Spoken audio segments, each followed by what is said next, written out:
Elle est la nouvelle chef de la diplomatie malienne. À 35 ans, Kamisa Camara a la redoutable tâche de conduire la politique étrangère d'un pays en crise. Elle a cumulé les expériences, politologue, directrice Afrique dans plusieurs organismes américains, fondatrice du Forum stratégique pour le Sahel. La voici maintenant ministre des Affaires étrangères du Mali, l'une des plus jeunes du continent. Bonsoir Kamisa Camara, merci d'être avec nous. Bonsoir. Alors on vous présente souvent comme le nouveau souffle de la diplomatie malienne. C'est un statut que vous assumez ? Alors c'est un statut que j'ai la lourde tâche d'assumer, je précise cela. La tâche du ministre des Affaires étrangères et d'ailleurs de son ministère, c'est bien sûr de défendre les intérêts du pays et de ses citoyens à l'étranger. Et j'ai la tâche, la belle tâche, de remplir, donc de défendre les intérêts du Mali et des Maliens à l'étranger. Pourquoi on parle de nouveau souffle ? Je suis jeune, je suis une femme issue de la diaspora, je suis une femme, oui, en effet, donc c'est tout nouveau. Vous n'avez pas peur d'être un faire-valoir avec cette étiquette de jeune ? Non, je pense que j'ai des compétences à faire valoir justement pour le bénéfice du Mali et du gouvernement. Alors vous êtes la 4e ministre des Affaires étrangères du président Ibeka en 5 ans. Comment vous comptez marquer la rupture avec vos prédécesseurs ? Alors, il ne s'agit pas de marquer la rupture avec mes prédécesseurs. Mes prédécesseurs ont eu des succès.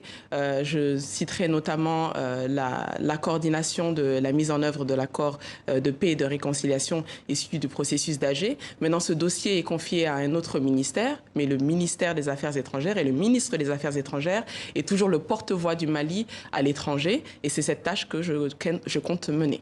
Donc vous êtes donc dans la continuité de vos prédécesseurs ? Je suis non seulement dans la continuité de mes prédécesseurs, mais lorsque le président de la République, Ibrahim Boubacar Keïta, a présenté la lettre de mission au Premier ministre du gouvernement, il a fait une mention spéciale à la diplomatie et à l'outil diplomatique qui a d'ailleurs besoin d'être mis à jour, d'être réadapté en fonction de nos intérêts stratégiques à travers le monde. Encore une fois, la diaspora est un des piliers d'ailleurs de cette nouvelle diplomatie. Puisque j'en suis issue, je suis peut-être la meilleure personne pour le faire. Et qu'est-ce qui va changer avec vous dans la diplomatie malienne? Alors, c'est une question à laquelle je me préparais. La question n'est pas de savoir qu'est-ce qui va changer, mais de ce que le nouveau Mali va pouvoir faire. Vous savez, le Mali a traversé des crises depuis 2013, depuis 2012 d'ailleurs. Je dirais, nous avons été soutenus par des partenaires à l'étranger, mais le Mali a également des choses à offrir. Nous avons des succès que nous rencontrons. Nous avons une croissance économique de près de 6%. Nous sommes le premier producteur de coton. Nous sommes le 3e producteur d'or sur le continent africain. Nous avons des choses à offrir et le pays est prêt aux investissements. Et c'est le message que j'aimerais faire passer à nos partenaires. Message entendu. On va parler maintenant des gros dossiers. D'abord le G5 Sahel, toujours en quête de financement. Ça fait plus d'1 an que ça dure. Qu'est-ce que ça dit, cette difficulté à le financer alors que l'urgence est là ? Alors l'urgence, elle est sur plusieurs fronts. Donc effectivement, la force conjointe du G5 Sahel, qui est vraiment la pièce maîtresse du G5 Sahel, peine à récolter des fonds pour pouvoir être opérationnelle. Nous avons besoin de 423 millions en ce moment. Nous ne sommes qu'à quelques pourcents de ce financement-là. Il s'agit, je pense, de sensibiliser nos partenaires internationaux et de leur faire comprendre que la force conjointe du G5 Sahel et le G5 Sahel en lui-même a été créé justement pour que les pays de la région du Sahel puissent s'approprier leur sécurité. Et sur le long terme, cet outil pourra nous être bénéfique et donc permettra aux partenaires internationaux qui n'ont pas vocation à rester de partir lorsque nous serons prêts pour cela. Mais pourquoi les 5 pays de la sous-région ne prennent pas le taureau par les cornes et financent eux-mêmes ce G5 Sahel? Ils seront les premiers bénéficiaires. C'est une très bonne question. Nous avons tous des tensions de trésorerie. Il ne s'agit pas simplement de financement, mais également de soutien à la formation des forces du G5 Sahel. Vous n'êtes pas sans savoir que les forces du G5 Sahel sont les forces en fait nationales qui doivent communiquer, qui doivent ensemble établir leur stratégie de mise en œuvre. Donc il s'agit plus que de financement. Alors sur le plan sécuritaire au Mali, on n'arrête pas ces derniers mois de relater des violences entre les communautés, notamment dans le centre. D'abord, peut-on parler d'une ethnicisation du conflit ?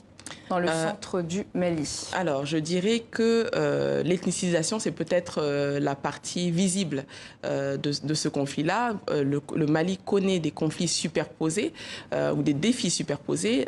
Au sujet du centre du Mali, il ne s'agit pas, selon moi, d'une ethnicisation, mais d'un sujet structurel qui prend maintenant des proportions énormes en raison des défis sécuritaires et de la fragilité au niveau de la sécurité qui donc descend du nord vers le centre. Pourquoi les communautés s'entretuent alors? Alors, il ne s'agit pas de communautés, si vous voyez bien, il s'agit surtout de pastoralistes qui sont en quête de terre pour leurs bêtes, et nous avons donc des tensions surtout sur la gestion des ressources naturelles dans cette zone-là. Alors, autre signe inquiétant, nous avons appris aujourd'hui par nos confrères de la BBC que des milliers d'écoliers à seulement 140 km de Bamako ne peuvent plus aller à l'école à cause des djihadistes. Alors cette menace terroriste qui se rapproche de la capitale, vous êtes d'accord pour dire que la situation... Elle est fragile. C'est une situation ça n'arrange pas, en fait, sécuritaire. C'est une situation qui est fragile, qui est précaire, mais nous avons des forces de sécurité et de défense qui sont en train de monter en puissance, puisqu'elles sont en train d'être formées. Depuis 2013, le Mali met en œuvre une réforme de son secteur de la sécurité, et je pense que nous serons en mesure d'enrayer cette situation. Et quel est votre objectif d'ici 5 ans en tant que ministre des Affaires étrangères sur la question de la sécurité? Alors, un objectif. Un objectif d'ici 5 ans. Alors, rappelez que la question de la sécurité doit être une question dont le Mali doit s'approprier. C'est un objectif, ça, pour vous? C'est un objectif. Concret? Un objectif concret, alors? C'est un objectif concret de savoir que le Mali pourra prendre en charge sa sécurité dans les prochaines 5 années et qu'elle n'aura peut-être... Donc plus besoin de la MINUSMA, par exemple? Alors, la MINUSMA n'a pas vocation à rester. Par contre, le Mali restera toujours le Mali, et ses forces de défense et de sécurité qui ont pour mission de défendre le pays et de défendre ses frontières devraient être en mesure de le faire sans assistance internationale. Autre dossier, un récent rapport de l'ONU a mis aussi en lumière le double jeu des groupes armés qui ont pourtant signé l'accord de paix d'Alger, actes terroristes, crimes mafieux. Des responsables sont même cités. Qu'est-ce que le gouvernement a entrepris sur ce dossier? Alors, nous avons un régime de sanctions que nous avons mis en œuvre en partenariat avec les Nations Unies.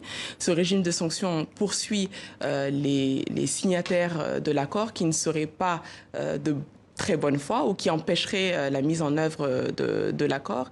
Et donc, nous restons dans le cadre de ce régime de sanctions pour poursuivre ces signataires de l'accord qui n'auraient pas l'accord comme intérêt principal. Ça veut dire que certains responsables ont été poursuivis? C'est ce que vous dites? Pas pour le moment, mais ce régime de sanctions est appliqué. Alors aujourd'hui, l'accord de paix d'Alger n'est pas totalement appliqué. Est-ce que cet accord n'est pas obsolète par rapport à l'évolution de la situation?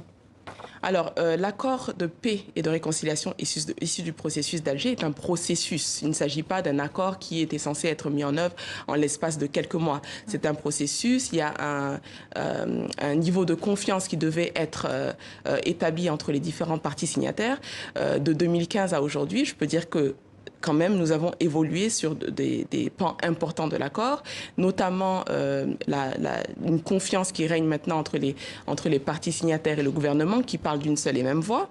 Vous n'êtes pas sans savoir que nous avons réussi à organiser des élections présidentielles à Kidal, qui était vraiment un bastion, entre guillemets, rebelle. Et hier, d'ailleurs, nous avons commencé le processus de DDR accéléré dans les régions de Gao, Menaka et Tombouctou. Je pense que ce sont des avancées notables.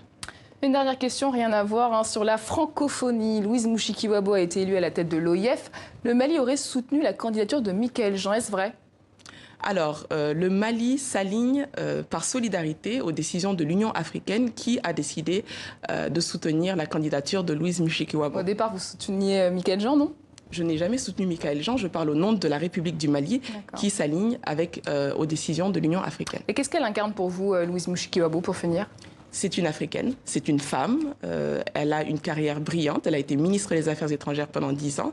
Elle est la personne qui pourrait, en tout cas, faire rayonner la francophonie au niveau de l'Afrique. C'est un modèle pour vous? C'est une femme exemplaire. Merci beaucoup, Kamisa Camara, ministre des Affaires étrangères et de la Coopération. Merci d'avoir répondu aux questions de TV5 Monde. Merci à vous.